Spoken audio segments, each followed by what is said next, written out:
On this episode, I dive into the rush to get back to what's good. We want to rush to get back to what's good again in our lives, a return to normal, excitement, and family vacations. Well, I'm going to tell you, I'm fresh off a family vacation and I am embarrassed by how I felt and some of the things that I said during that time. I'll be real with you on today's episode. I find that as men, we get consumed with what we want and what we expect, so much so that we lose sight of our current situation and where we are. On this episode, I will give you 3 actionable steps you can take away to implement in your life, in your family, in your business, in your community this week that's going to truly help you become a dad making a difference. Get ready for me to be real. I'm going to challenge you. I'm going to call you up. I'm also going to call myself out on this episode of the Dad's Making a Difference podcast, which starts right now.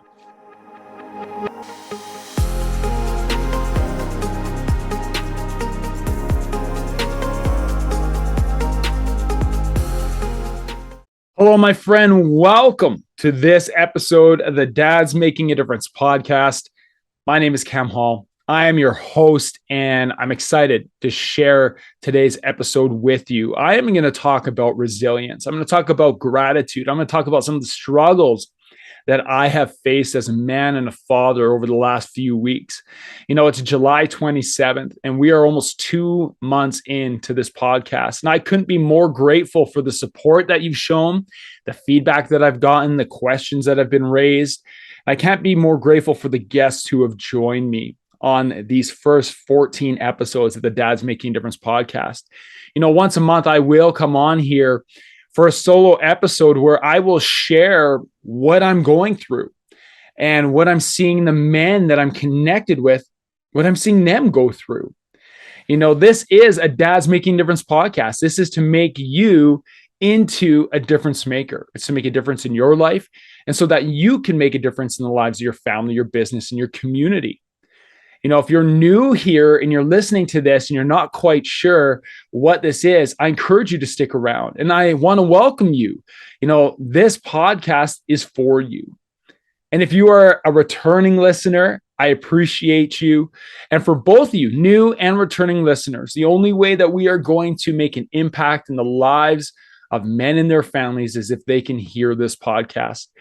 So I'm going to ask you this. If this episode brings you value in any way, please pay it forward. Share this episode with someone who needs to hear it. Tag them on social media. Tag us at Dad's Making a Difference. And if you have a question for me or you want to challenge me on something, I love that. I love when you as a listener reach out and say, Cam, I want to challenge you on something. I want to process through this with you. Send me a message directly to me, cam@dmdpodcast.com. I would love to converse with you. But I want to get in today, jump right into it, about my last few weeks. We've been on a family vacation, and I want to paint a picture for you. You know, it's July 27, 2022, and we all know that the last few years have been hard on so many of us. I'm not going to lie to you. I've had a tough couple years. There was a point earlier on this year that I just wanted to give up. You know, I wanted to stop. I was thinking it wasn't worth it. I was on a medical leave from work because the stress and anxiety I was under put my body into a physical place where I literally had to take a medical leave. Doctors were concerned for my health. It was eye-opening to me, and I struggled through it for a period of time. And then I felt really good about it. I felt really good about taking a break. So I want to let you in on something. I want to paint a picture for you and why I'm sharing this today. This is actually inspired by a book I read over the last few weeks by John Eldredge called Resilient. It's his new book. I highly encourage you to read it. And if you know John or his team, I'd love to have him on the podcast. I've reached out to his team. We are in the works, but we need to grow a little bit first. But if you know John, you know what a powerful speaker, author, a counselor he is. This week, we're back home off 2 weeks of a family vacation where we spent that time around family, with friends, near the lake in our camper, and it was beautiful. And yet on that family vacation, I struggled at times with my expectations, with being happy with where I was. I was maybe overtired or was getting frustrated, and the holiday just wasn't measuring up to what I expected. And then I come home and I was like, what was I doing? Why was my perspective so poisoned? Why wasn't I able just to enjoy the moments instead of trying to create moments that I expected to happen? Here's what I mean by that. We spent time in beautiful British Columbia. Since my children were little, we've had a little pop-up trailer. And for several years, 4 years in a row, we would make our way out to the beautiful Okanagan in British Columbia, which I encourage you to Google it and look, and you'll know what I'm talking about. But near Salmon Arm, BC. My wife is from there. So she has family there. Her parents are there. They have beautiful land out there, and we love spending time in the forest near the lake. And we've been going out there every year. Every year since Kim and I have been together since 2003, but every year as a family for sure in the summer. There was times we spent a month out there, the month of July, camping in our little pop-up trailer with our 2 young children, spending time in a campsite 15 feet away from the beach. And we were planning on doing this every summer that we could. And then 2020 happened, right? You remember 2020 feels like it's 9 years ago when it was actually only 2 years ago. But 2020 happened, and because we don't live in British Columbia, we were not able to go camp and spend our weeks on the beach. We were able to go visit family, but as you know, sometimes that can be tough, right? It can be tough to bring your family into even your in-laws' home or cousins or aunt and uncle's home when you're in their space for a period of time and you just feel like you're in somebody else's space and your time doesn't feel like your own. You feel like you're following an agenda because you feel responsible for making sure that you connect with everyone. And that's okay. I struggle through that at times, being in someone else's space for a long period of time. I like my space. I'll admit it. I recharge on my own. And being a people person, I work to be extroverted at times, but I really do and recharge on my own. I'm sure you're listening to this. Some of you guys can relate to that. So for years, 4 years in a row, we went out to beautiful British Columbia. Then 2020 happens and we can't go. So we find other ways to go on vacation as a family, and we enjoyed it. We spent time in the Rocky Mountains. We spent time closer to home, and it was great. But this year, things opened up again, and we were so excited to return to our favorite campground on the beach to get our favorite site 15 feet away from the water, to enjoy time in the massive cedars by the beach in the hot weather. And we looked forward to that. I want to pause there. Why were we looking forward to it? Why was I looking forward to that so much? And why are you right now, as you're listening to this in the middle of July, near almost the beginning of August, why are you so excited about your summer plans this year? Well, one of the things John Eldredge said in his book that I can completely relate to is that desire for things to be good again. Over the last 2 years, we have been put under different levels of trauma, each of us. You might not agree, but the science is there that when our freedoms, if you want to call it that, our ability to be mobile, even our ability to go out into our communities, when those things have been taken away or limited, we are placed under trauma. Then some of us have experienced health concerns in the last year. I shared a little bit with that, a little bit of that with you. But we each experienced our own trauma over the last couple of years. And this year, as things opened up again, and hopefully we are on the tail end of what we've just experienced, we have this desire within us for things to be good again, for things to be back to normal. And I know you're tired of hearing that.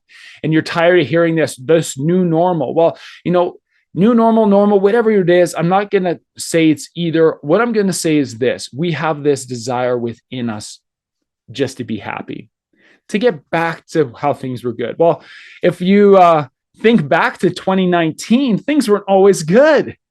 At the beginning of 2020, life wasn't always good. We were still under stresses. We were still under the media stresses. We were seeing huge cultural uprisings around our planet during those times, but we still want to get back to things being good again. So I'll get back to my story.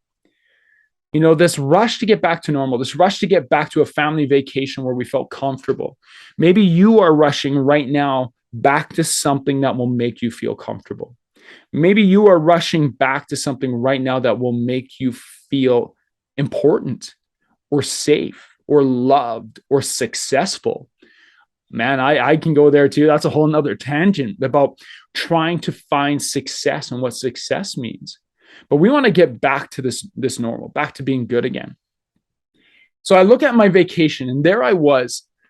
I'm embarrassed to share this now, but I think it's important. There I was within the second week of our vacation, sitting on the beach at 7 a.m, drinking a coffee, doing my devotions, and being frustrated with my current situation. How foolish is that? I think it's because my expectations were rooted on the past realities. And I was trying to recreate these past memories of being in that place with my family without truly accepting that it's not the past. Things are different now. My kids are 2 years older, almost 3 years older from the last time we were there. That the family has grown since we've been there. There are more cousins. There's more kids. It's bigger. There's more excitement. There's more energy. And with more energy, yeah, it can be more exhausting. But I was trying to shape our current situation to these past realities. I was trying to reconnect with what felt good. And I want you to think about this. And I was processing through this morning. We get consumed with what we want and what we expect, and we lose sight of where we are. My toes were in the water. What's that song? Feet in the water, butt in the sand. Well, another word for butt, but you get it. And there I was, frustrated stewing in myself with how things have turned out. And I should have just given my head a shake and looked up. And I mean, not look up at the water and look up at the beautiful mountains and the cedars around me, but look up. Because in that moment, I think God challenged me and said, what are you doing? Come back to me. And so I dove back into my devotions and I just praying for gratitude. And I've been focusing on that over the last few weeks. Returning to a point of gratitude and stop rushing towards recreating something where I'll feel successful or happy or be good again. And I want you to do the same. I want to challenge you to do that. Now, the holiday didn't go off without its own hiccup. So I'll give you a little story. So we get out there. I want my family to be safe. And so we have this little pop-up trailer. So I took this little pop-up trailer for an inspection, some service work before we head out. Just want to be safe. This is an 800-kilometer drive. This is an 8.5-hour, 9-hour trip for my family. We want to be safe.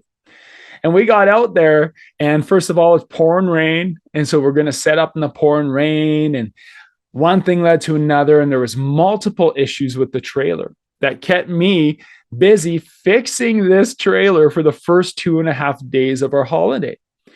Combined with that, the weather kind of stunk. My daughter was in a soccer camp that week with her cousins, which was amazing, but it required a 40-minute drive to and from every morning from the campground, and we didn't really get to settle. And you can hear in my voice how I'm getting elevated right now, but these things just snowballed to the point where I was ready to go home by the end of the first week. The end of the first week, I didn't even give it a shot. I was just so frustrated with the current scenario, but I wasn't taking a step back and looking at the big picture, saying, Cam, here you are, 2 weeks with your family in the forest by the lake, and it started to get hot. Like, what are you doing? And even if the weather did stink, you're with your family. And if there's anything I've learned over the last 2 years, I'm sure you have learned too, is there's nothing like being around your family. Yeah, we need our space at times. I'll admit that. I already told you I recharge on my own. But there's nothing like being able to just spend time uninterrupted and unplugged with your family. I want to talk about being unplugged for a moment. For those 2 weeks, I was in a pretty low spot going in emotionally, professionally, energy. I was exhausted. And I think part of that played into how that beginning of that holiday started. Being exhausted when it started, leading into a busy first week, I just felt more exhausted while I was out there. But one of the things is that perspective of being tired and just being present and unplugging. And one of the reasons I was so tired is I was just on social media and I was letting these things come into my brain. And now I know they're just polluting what I'm thinking. And I needed to start filling my brain with things that were good. And so I turned my phone off. If you are a friend of mine listening to this right now and you tried to connect with me from the period of July 1st to July 18th, you know that I was very difficult to get a hold of. But I had turned my phone off. I had left it in my vehicle. I didn't wear my smartwatch. And what I did is I just sat and read. And I read a couple amazing books that I would highly recommend. Of course, Resilient by John Eldredge is one. The Traveler's Gift by Andy Andrews. Man, if you have not read that book, I'm going to read it again. That book was so good. And then I reread Wild at Heart by John Eldredge as well. And so, just to be able to slow down and unplug and be present was important. And that's where I found my refreshment. By the time the second week rolled around of our holiday, and I'm not venting about this, sounds really stupid, but I'm not venting about being on holidays for 2 weeks. I want to offer you some perspective of like, even in our best scenarios, we can still be ungrateful swine, right? But by the end of the last week, we're about 8, 7, 9 days in. I just all of a sudden had this breath of fresh air, and I had been unplugged. I've been present, and now I could just play with my kids. I finally felt that I was at that point where I had recharged. And I'm going to talk about recharging and what I learned about margin. I've mentioned this a little bit in my stories since I've been home on Instagram or on Facebook, but about margin. And John talks about margin in his book, but I've also heard about margin elsewhere. Margin is just spaces. You think about a piece of paper right now. The space around that paper is the margins. Well, in your life, you need to create margin as well. I had no margin in my life for a long period of time. Vice principal of a high school, wanting to start a podcast, running 2 businesses, starting a mastermind group. Like there was no place for margin. I'd go from one thing right to the other, right to home, right to my kids, right to one thing, and no margin. And that's exhausting. You need to create margin in your life. Places of space, places that are void of distraction, places where you can just be united with your family. You could be alone by yourself. You could be one with God. You could be wherever you need to be, but you need to create margin. And that could be as small as a quiet commute on the way to work where you don't listen to anything but your thoughts. Or it can be a week away on vacation with your family, sitting on the beach. Or like one of my friends does, he does Think Weeks, Wes, and you'll hear from Wes in 2 episodes. He's an F-15 Strike Eagle pilot, and he has an amazing story. But Wes does Think Weeks. He gets men out of their lives and talks about attention. And so creating these places of margin, they're so valuable. And so I want to challenge you right now as you're listening to this. Where can you create margin in your life? Is it taking 5 to 10 minutes of mindfulness a day? 3 deep breaths when you're just by yourself, just to bring yourself down, disconnected from your phone, disconnected from the world around you, just to be with your thoughts? Or can that margin be that once a week you take time where you take a couple hours on your own to recharge? It could be doing whatever. Maybe you're going to the gym, going for a walk, walking your dog, reading a book, just places where you can recharge. Add margin to your life.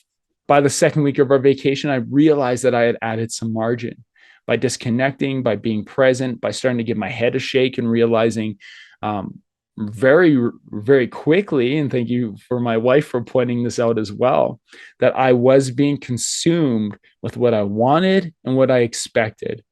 And I was losing sight of where I was I was not leading with gratitude. Margin provides opportunities for you to experience gratitude. And I want to challenge you to do that today, my friend. This podcast is about that. This podcast is about being able to make a difference. You can't make a difference if you're tired. You can't make a difference if you're burnt out.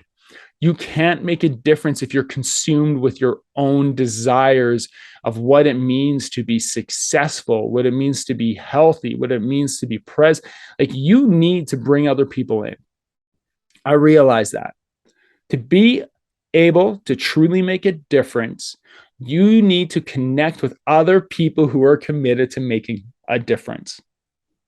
Sure, you can make a small difference on your own, but you can make a massive difference when you bring other people in. I came home from holidays on the weekend. It was Sunday. Monday, I'm back at home. It was pouring rain. And you know what happens on a pouring rain day? You just want to sit down and do nothing. And I just got into this like super low, lull, tired type mood. And I'm so thankful that Monday night I had my mastermind call, where I sat there and 9 other men challenged me and called me out on these things that I'm sharing with you today, and inspired me to do this episode, to come clean about how we all struggle with this and how I struggled with it. And you're listening to this and you might be a little bit confused. That's maybe because I'm still a little bit confused. I'm still processing through the ideas of margin and gratitude and what it means to make a difference and adding space, yet being present. Like, how do I do all these things at once? Here's what I want you to do. And I highly encourage you to do this. Just like I have my mastermind, you need to find a group of men who are going to hold you accountable. Men where you can have unfiltered conversations, who are going to challenge you to step out of your own thoughts and just to offer some perspective so that you on your own can gain perspective. You need to do that. You need to read. Man, if you're not reading or listening to audiobooks, I challenge you to do that. It is such a valuable process. I love reading. I will read the physical copy, but I also listen to the audio copy. I'm a learner that loves to hear information in different ways. What I love about the audio copy is often books will be read by the author. And I love that because you always pick up on these little idiosyncrasies in their voice and their tonality and their storytelling that just make it more real. But I also love reading the paper copy because I also draw all over my books. So I challenge you to read. So surround yourself with other men who are going to push you forward, men who are maybe at the same spot you are, but men who have been where you have been, who want to pull you along, who want to say, hey, here's an olive branch. I'm going to pull you along, support you, and help you out. And then you're going to read. I want you to read and be committed to self-development. And then the third thing I want you to do is add margin. Be grateful. Take some time. Take a week here, a week there. Take an hour, take 10 minutes in your day to create space and margin in your life. You do those 3 things, my friend, I'm going to guarantee you're going to find success. You'll find success financially in your businesses. You'll find success in your family with your relationships and the strength of your relationships with your kids and with your spouse. You'll find strength and success in your community because you'll have more energy and more presence to be able to get out and volunteer and serve. And there's fulfillment in that too. So do those 3 things today. Connect, create margin, and read. Self-development. Be committed to growth. Those things are going to push you forward. I appreciate you. I appreciate you listening to this podcast. I appreciate you taking the time to listen to me rant a little bit about my family vacation. But I think it's important for you to hear life is real, and it's real for everyone. And it doesn't matter if you're at home or at work and you're struggling through, or you're Cam with a bad attitude on a family vacation with your toes in the lake. I can't believe that. Like, I look back at that now and I'm embarrassed by that. But we're all real, and we're real men. But we're real men who are dedicated and determined to make a difference. I appreciate you, my friend, and I will see you on the next episode of the Dads Making a Difference podcast.